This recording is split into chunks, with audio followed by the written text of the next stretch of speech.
दोस्तों प्रश्न है, सबसे अधिक वर्षा वाला स्थान चेरापूंजी कौन से राज्य में स्थित है? Option A Assam, option B Meghalaya, option C Sikkim, option D Arunachal Pradesh. दोस्तों इसका सही जवाब होगा ऑप्शन बी मेघालय। अगला प्रश्न है, दोस्तों प्रश्न है, वर्ष भर रात और दिन कहाँ बराबर होते हैं? ऑप्शन ए उत्तरी ध्रुव पर, ऑप्शन बी दक्षिणी ध्रुव पर, ऑप्शन सी भूमध्य रेखा पर, ऑप्शन डी कहीं नहीं। तो दोस्तों इसका सही जवाब होगा ऑप्शन सी भूमध्य रेखा पर।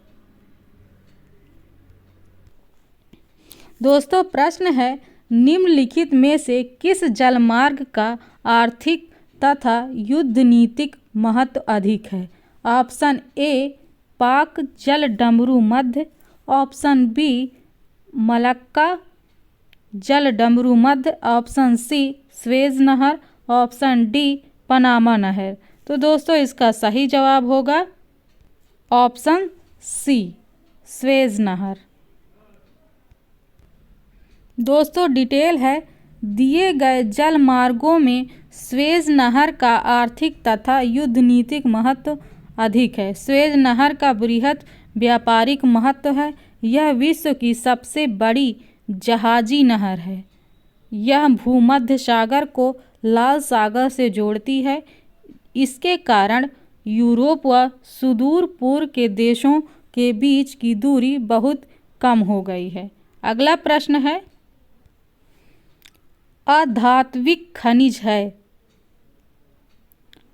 ऑप्शन ए संगमरमर, option B manganese, option C चांदी, ऑप्शन डी सीसा।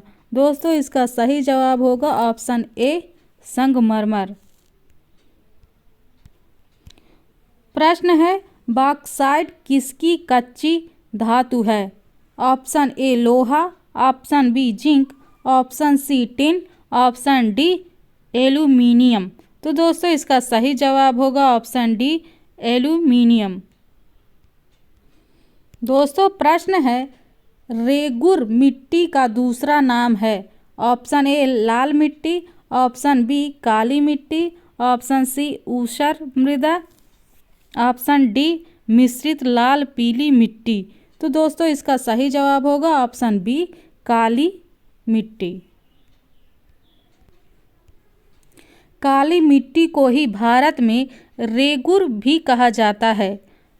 ये मृदा दक्कन टैप के ऊपरी भागों, विशेष रूप से गुजरात, महाराष्ट्र, पश्चिमी मध्य प्रदेश, दक्षिण ओडिशा, कर्नाटक के उत्तरी जिले, आंध्र प्रदेश के दक्षिण क्षेत्र तथा तमिलनाडु, राजस्थान, छत्तीसगढ़ के कुछ भागों में पाई जाती है। दोस्तों प्रश्न है, भारतवर्ष के जंगलों का सबसे बड़ा क्षेत्र? ऑप्शन ए असम में है, ऑप्शन बी उत्तर प्रदेश में है, ऑप्शन सी मध्य प्रदेश में है, ऑप्शन डी अरुणाचल प्रदेश में है। तो दोस्तों इसका सही जवाब होगा ऑप्शन सी मध्य प्रदेश में है। भारतीय वन सर्वेक्षण रिपोर्ट 2021 के अनुसार भारत में वन का सर्वाधिक क्षेत्र मध्य प्रदेश में है। मध्य प्रदेश में कुल वन क्षेत्र 77,492.6 वर्ग किलोमीटर है, जो इसके कुल क्षेत्रफल का 25.14% है। दोस्तों प्रश्न है, संसार का सबसे ऊंचा जलप्रपात कौन सा है? Option A Niagara, option B Salto Angel, option C Ribbon, option D Tugela. दोस्तों इसका सही जवाब होगा ऑप्शन बी साल्टो एंजल। दोस्तों प्रश्न है, सम्राट अशोक डॉट का पुत्र था? Option A Bimbisara, option B Bindusara, option C Chandragupta Maurya, option D Ajatashatru. तो दोस्तों इसका सही जवाब होगा ऑप्शन बी बिंदुसार। दोस्तों डिटेल है, चक्रवर्ती सम्राट अशोक बिंदुसार तथा रानी धर्मा का पुत्र था।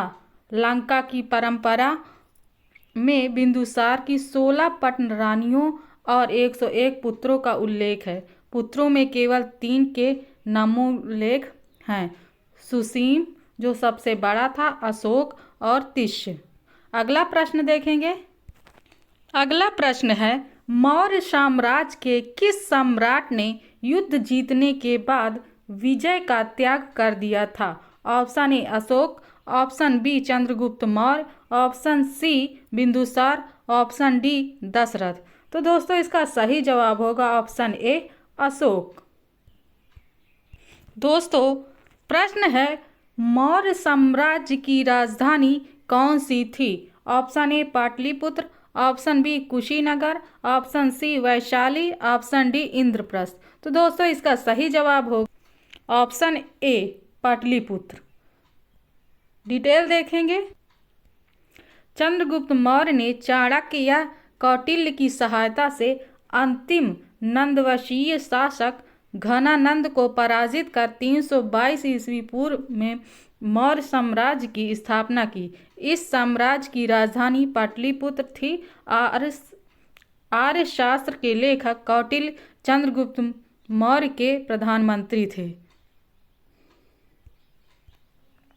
दोस्तों प्रश्न है, अशोक के शिलालेखों में किस लिपि का सबसे अच्छा उदाहरण मिलता है? Option A Grantha, option B Brahmi, option C Kadamba, option D Sharada. तो दोस्तों इसका सही जवाब होगा ऑप्शन बी ब्राह्मी। अगला प्रश्न देख।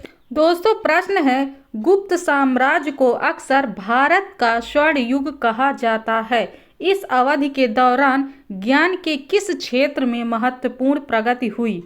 ऑप्शन ए नारीवाद, ऑप्शन बी मातृतंत्र, ऑप्शन सी विज्ञान कला साहित्य, ऑप्शन डी लैंगिक समानता। तो दोस्तों इसका सही जवाब होगा ऑप्शन सी विज्ञान कला और साहित्य। दोस्तों अगला प्रश्न देखेंगे। दोस्तों प्रश्न है, नालंदा विश्वविद्यालय की स्थापना द्वारा 5वीं शताब्दी में की गई थी। Option A Kumaragupta, option B Samudragupta, option C Chandragupta, option D Skandagupta. तो दोस्तों इसका सही जवाब होगा ऑप्शन ए कुमारगुप्त। दोस्तों प्रश्न है, प्रयाग प्रशस्ति में संकलित की गई थी। Option A Hindi, option B Pali, option C Sanskrit, option D Prakrit. तो दोस्तों इसका सही जवाब होगा ऑप्शन सी संस्कृत। इसका कुछ डिटेल देखें। इलाहाबाद प्रशस्ति, इसे प्रयाग प्रशस्ति के नाम से भी जाना जाता है, समुद्रगुप्त का एक स्तंभ है जो इलाहाबाद में है तथा यह संस्कृत में लिखा गया है। इसकी रचना हरिसेन ने की थी। गुप्त काल के राजनीतिक इतिहास के बारे में जानने के लिए यह महत्वपूर्ण अभिलेख स्रोतों में से एक है। अगला प्रश्न देखेंगे। दोस्तों प्रश्न है, निम्नलिखित में से कौन चंद्रगुप्त प्रथम का उत्तराधिकारी था? Option A Samudragupta, option B Vikramaditya, option C Chandragupta द्वितीय, ऑप्शन डी घटोत्कच। तो दोस्तों इसका सही जवाब होगा ऑप्शन ए समुद्रगुप्त। इसका डिटेल देखेंगे। चंद्रगुप्त प्रथम का उत्तराधिकारी समुद्रगुप्त था।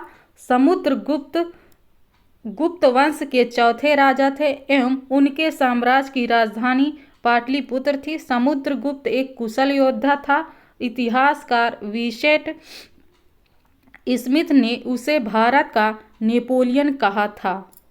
दोस्तों ये बहुत महत्वपूर्ण है, इसे जरूर नोट डाउन कर लीजिएगा कि भारत के नेपोलियन किसने और किसे कहा था। दोस्तों प्रश्न है, नटराज की कांस्य प्रतिमा किसके शासनकाल के दौरान निर्मित की गई थी? Option A Pallava, option B Pandya, option C Chera, option D Chola. तो दोस्तों इसका सही जवाब होगा ऑप्शन डी चोल। अगला प्रश्न देखते हैं। दोस्तों प्रश्न है, कंधार के द्विभाषी शैल शिलालेख किन दो भाषाओं में लिखे गए हैं? ऑप्शन ए फारसी और अरमेइक, ऑप्शन बी है ग्रीक और अरमेइक, ऑप्शन सी है अरबी और ग्रीक, ऑप्शन डी है ग्रीक और प्राकृत। तो दोस्तों इसका सही जवाब होगा ऑप्शन बी। अगला प्रश्न देखेंगे दोस्तों, प्रश्न है कोणार्क सूर्य मंदिर कहाँ स्थित है? Option A Madurai, option B Odisha, option C Kedarnath, option D Tirupati. दोस्तों इसका सही जवाब होगा ऑप्शन बी ओडिशा। दोस्तों प्रश्न है उत्तर भारत में प्रचलित मंदिर वास्तुकला की शैली डॉट डॉट है। तो दोस्तों इसका सही जवाब होगा ऑप्शन ए नागर। अगला प्रश्न देखते हैं दोस्तों, अगला प्रश्न है चरक संहिता पाठ के अनुसार मानव शरीर में कितनी हड्डियां होती हैं? Option A 206, option B 360, option C 370, option D 208। तो दोस्तों इसका सही जवाब होगा ऑप्शन बी 360। अगला प्रश्न देखेंगे दोस्तों, नेक्स्ट प्रश्न है संगम साहित्य किस भारतीय भाषा में लिखी गई है? Option A Sanskrit, option B Kannada, option C Tamil, option D Telugu. तो दोस्तों संगम साहित्य तमिल भाषा में लिखा गया है। अगला प्रश्न है दोस्तों, प्रश्न है प्रसिद्ध शासक कनिष्क डॉट डॉट वंश के थे। ऑप्शन ए हुड़, option B Kushan, option C Shunga, option D Shaka. तो दोस्तों इसका सही जवाब होगा ऑप्शन बी कुषाण।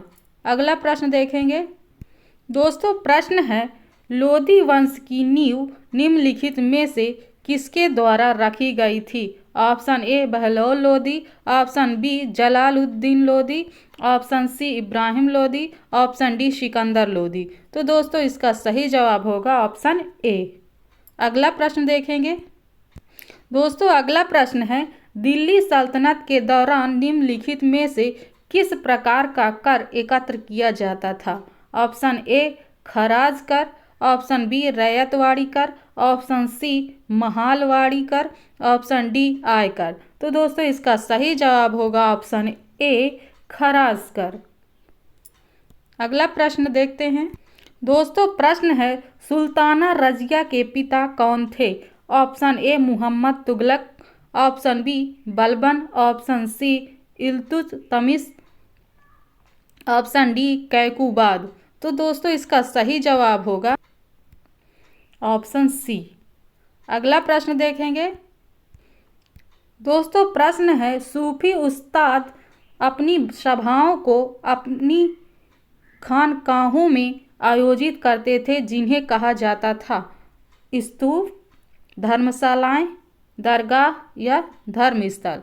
तो दोस्तों इसका सही जवाब होगा ऑप्शन बी धर्मशालाएं। अगला प्रश्न है